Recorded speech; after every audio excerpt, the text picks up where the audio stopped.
काम से घर लौटते वक्त अचानक उसे एहसास हुआ कि उसकी जिंदगी का कोई मतलब ही नहीं है। वो अभी सिर्फ 20 से 25 साल का है, लेकिन उसकी पूरी जिंदगी बस दो जगहों के बीच फंस गई है, घर और ऑफिस। हर दिन वही रूटीन, वही सफर। उसका कोई दोस्त नहीं है, किसी से ज्यादा बात भी नहीं करता। उसका इकलौता टाइम पास सिर्फ मोबाइल चलाना है, लेकिन मोबाइल पर भी जो मैसेज आते हैं वो सिर्फ काम से जुड़े होते हैं। आज उसने पहली बार अपनी जिंदगी में एक बड़ा फैसला लिया। उसने नौकरी छोड़ दी और आराम से सोया। जब तक खुद नींद नहीं खुली तब तक सोता रहा। बॉस ने बार बार फोन किया, लेकिन उसने हर कॉल काट दी। इसके बाद गुजारा करने के लिए उसने एक कन्वीनियंस स्टोर, छोटी किराना दुकान में नौकरी कर ली। अब उसकी रोज की जिंदगी फिर से एक जैसी हो गई। ग्राहकों का सामान स्कैन करना, पैसे लेना और उन्हें सामान ढूंढ कर देना। ये काम भी मशीन जैसा ही था, लेकिन पहले वाली नौकरी जितना थकाने वाला नहीं था। अब उसे बॉस का ज्यादा दबाव नहीं झेलना पड़ता था, ना ही ग्राहकों की खुशामद करनी पड़ती थी और ना ही ऑफिस की राजनीति या उलझे हुए रिश्तों की चिंता करनी पड़ती थी। कभी कभी कुछ बदतमीज ग्राहक मिल जाते थे, लेकिन ऐसी छोटी छोटी बातें उसकी शांत जिंदगी पर कोई खास असर नहीं डालती थी। उसका कोई दोस्त नहीं था, लोगों से उसका बहुत कम संपर्क रहता था। काम के दौरान जितनी जरूरी बात होती बस उतनी ही अपने साथ काम करने वालों से कर लेता। अब उसे किसी के साथ दोस्ती करने या किसी के मन की बात समझने में कोई दिलचस्पी नहीं थी। रात को काम खत्म होने के बाद शियाओशी साइकिल से घर लौटता। ठंडी हवा उसके चेहरे से टकराती, लेकिन उसे जैसे कुछ महसूस ही नहीं होता। घर पहुंचने पर हमेशा की तरह कमरा बिल्कुल शांत होता। लाइट तो जल रही होती, लेकिन उससे भी कोई गर्माहट महसूस नहीं होती। उसने कभी अपने लिए अच्छा खाना बनाने की कोशिश नहीं की। वो बाहर से एक बेंटो, रेडीमेड खाना खरीदता,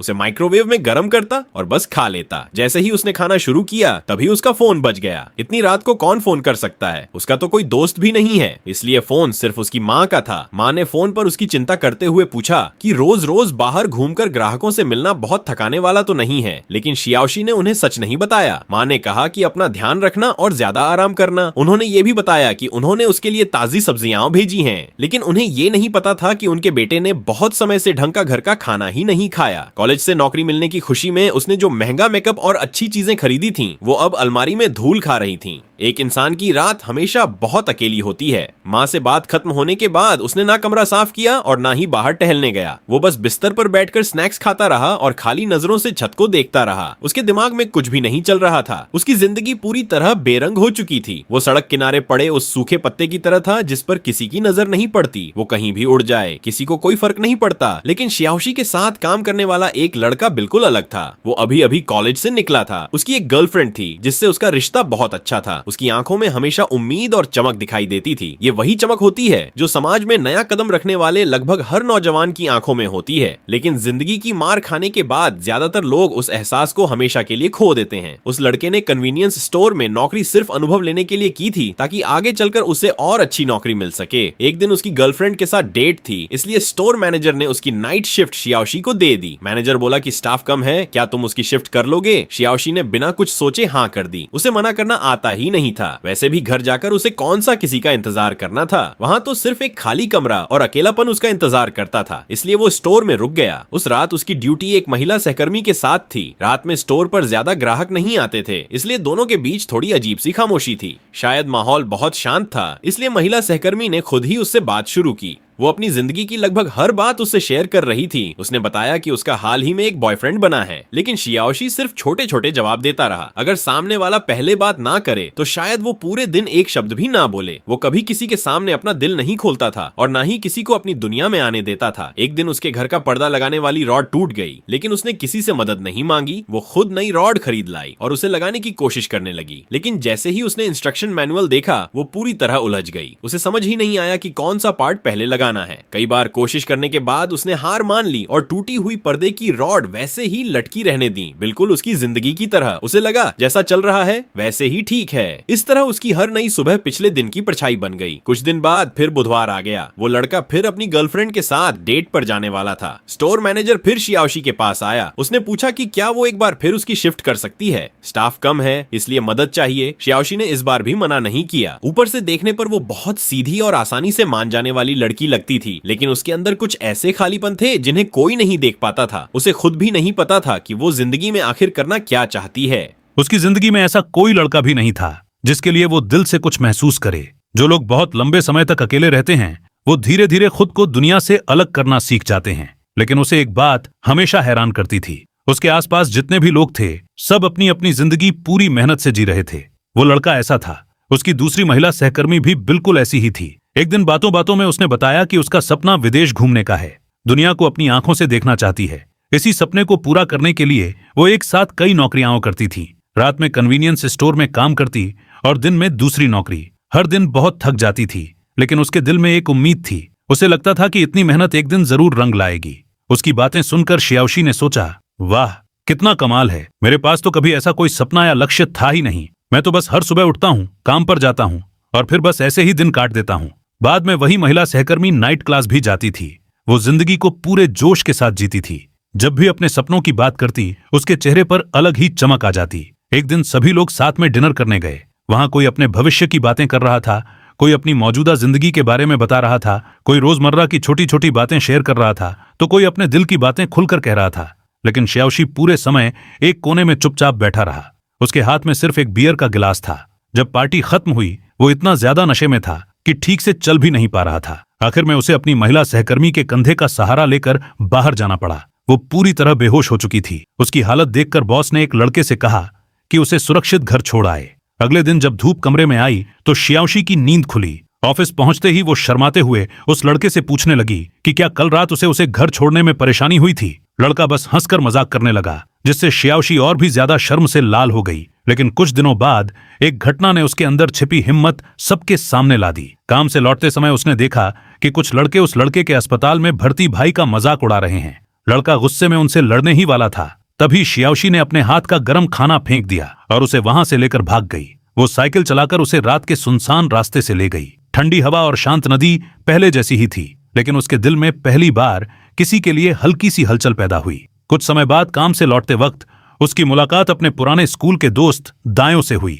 दोनों ने सालों बाद एक दूसरे की जिंदगी के बारे में बात की। दायों ने बताया कि स्कूल के बाद उसके माता पिता का तलाक हो गया था और फिर वो अपनी दादी के सहारे बड़ा हुआ। नौकरी करने के बाद भी वो अकेला ही था। शायद इसी अकेलेपन ने दोनों को फिर से जोड़ दिया और उन्होंने एक दूसरे का नंबर ले लिया। उसी शाम दायों का मैसेज आया कि रविवार को साथ में बॉलिंग खेलने चलेंगे। शियाओशी ने तुरंत जवाब नहीं दिया, लेकिन रविवार को वो समय पर पहुंच गया। दायों की जिंदगी भले ही साधारण थी, लेकिन वो छोटी छोटी चीजों में भी खुशी ढूंढ लेता था। उसकी बॉलिंग बहुत अच्छी थी। दूसरी तरफ शियाओशी की बॉलिंग भी उसकी जिंदगी की तरह बिखरी हुई थी। जब उसने पूछा कि वो इतना अच्छा कैसे खेलता है, तो दायों ने बताया कि उसकी नौकरी की वजह से उसे अलग अलग शहरों में जाना पड़ता है और हर नई जगह पर नई चीजें सीखना और नए लोगों से मिलना उसे पसंद है।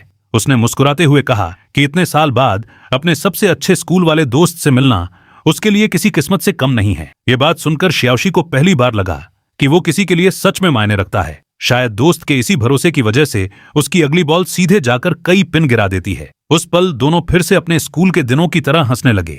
लंबे समय बाद शियाओशी के चेहरे पर सच्ची मुस्कान आई। अब वो पहले जितना उदास नहीं रहता था। विदा लेते समय भी उसने मुस्कुराकर दायों को हाथ हिलाया और अगली मुलाकात का इंतजार करने लगा। लेकिन कुछ ही दिनों बाद बॉस ने फिर उसे ओवरटाइम करने के लिए बुलाया।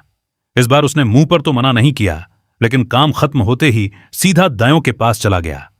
पहले वो हर दुख अपने अंदर दबा लेता था, लेकिन इस बार उसने दोस्त के सामने दिल खोल दिया।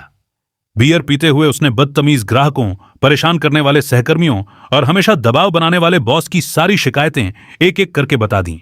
दायों ने उसकी कोई बात बुरी नहीं मानी, बल्कि उसने भी अपनी जिंदगी के सारे दर्द और संघर्ष उसके साथ बांट दिए। उस शांत रात में दोनों ने अपने दिल का बोझ हल्का किया। नशे में होने के बावजूद उन्हें राहत नहीं मिली, इसलिए दायों उसे अपने घर ले गया। दोनों देर रात तक बैठकर जिंदगी की छोटी बड़ी बातें करते रहे। तभी दायों ने एक ऐसी बात छेड़ी जिससे शियाओशी कुछ देर के लिए चुप हो गया, लेकिन धीरे धीरे उसने अपनी आखिरी झिझक भी छोड़ दी और अपनी पुरानी जिंदगी का दर्द सुनाना शुरू किया। कॉलेज से निकलने के बाद उसके भी बहुत बड़े सपने थे। वो एक अच्छी जिंदगी जीना चाहता था, लेकिन हकीकत ने उसके सारे सपनों को तोड़ दिया। बड़ी उम्मीदों के साथ उसने एक कंपनी ज्वाइन की, जहां हर दिन अंतहीन ओवरटाइम करना पड़ता था। कई बार आखिरी ट्रेन छूट जाती थी, इसलिए उसे टैक्सी से घर जाना पड़ता था। और जब पैसे बचाने होते तो वो रात भर पास के इंटरनेट कैफे में ही सोकर सुबह फिर काम पर चला जाता था।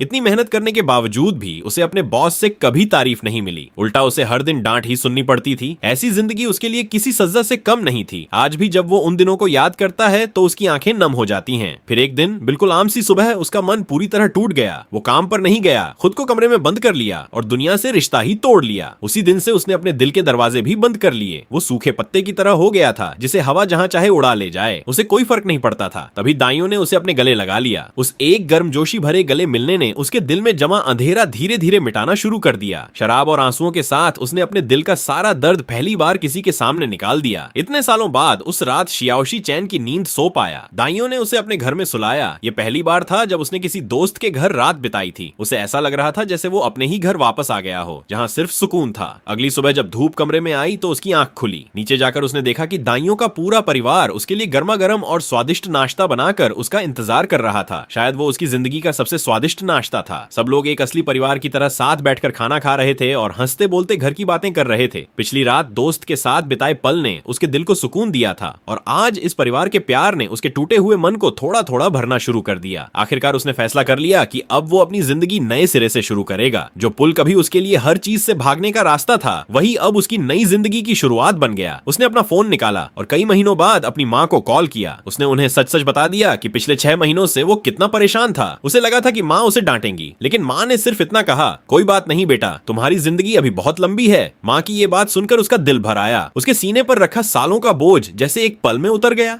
फिर माँ ने प्यार से समझाया, तुम अभी सिर्फ 20-22 साल के हो, अभी तो तुम्हारी आधी जिंदगी भी नहीं बीती। आगे रास्ते में बहुत उतार चढ़ाव आएंगे, उनसे भागना नहीं, उनका सामना करना। और याद रखना, घर हमेशा तुम्हारा सबसे सुरक्षित ठिकाना रहेगा। माँ की ये बातें शाम की ठंडी हवा की तरह थीं, बहुत साधारण लेकिन दिल को गहरा सुकून देने वाली। दोस्त के साथ और माँ के प्यार ने शियाओशी को जैसे एक नई जिंदगी दे दी। उसने पहली बार अपने हाथों से घर का खाना बनाया, अपने दम पर टूटे हुए पर्दे भी बदल दिए। खिड़की से आती धूप उसके चेहरे पर पड़ रही थी, जैसे लंबी सर्दियों के बाद आखिरकार बसंत लौट आया हो। नदी फिर से बह रही थी, मिट्टी के नीचे दबी घास फिर से बाहर निकल रही थी और उसकी जिंदगी में भी रोशनी लौट आई थी। शायद हम सब कहीं न कहीं शियाओशी जैसे ही हैं। बड़े शहरों में अकेले भागते रहते हैं, जिंदगी की भागदौड़ में खुद को खो देते हैं, चुप रहना सीख जाते हैं, मजबूत होने का दिखावा करते हैं और अपने सारे दुख दर्द दिल के अंदर छिपा लेते हैं। हमें लगता है कि अब जिंदगी हमेशा ऐसी ही रहेगी, लेकिन सबसे अंधेरे दिनों में भी कहीं ना कहीं थोड़ी सी गर्माहट हमारा इंतजार कर रही होती है। परिवार की प्यार भरी बातें, दोस्त का एक सच्चा गले लगना या किसी अपने के हाथ का गर्मा गर्म खाना, ये छोटी छोटी चीजें भी दिल पर जमी बर्फ को धीरे धीरे पिघला सकती हैं। बंद हो चुका दिल फिर से खुल सकता है। जिंदगी हमेशा अंधेरी नहीं रहती। जिन मुश्किलों को हम अकेले सहते हैं, उन्हें एक दिन किसी का प्यार जरूर हल्का कर देता है। इसलिए हर दर्द अकेले मत सहो, हमेशा अकेले मत जियो। लोगों की अच्छाई को अपनाना सीखो, अपने बीते हुए कल से समझौता करो और उम्मीद के साथ आगे बढ़ो, क्योंकि एक दिन साधारण सी जिंदगी भी फिर से रोशनी से भर जाती है। इसी उम्मीद के साथ आज की कहानी यहीं खत्म होती है। वीडियो देखने के लिए आपका बहुत बहुत धन्यवाद। मैं दुआ करता हूँ कि आपकी जिंदगी हमेशा खुशियों से भरी रहे। मैं हूँ ले गेबाओ, फिर मिलेंगे अगली कहानी में।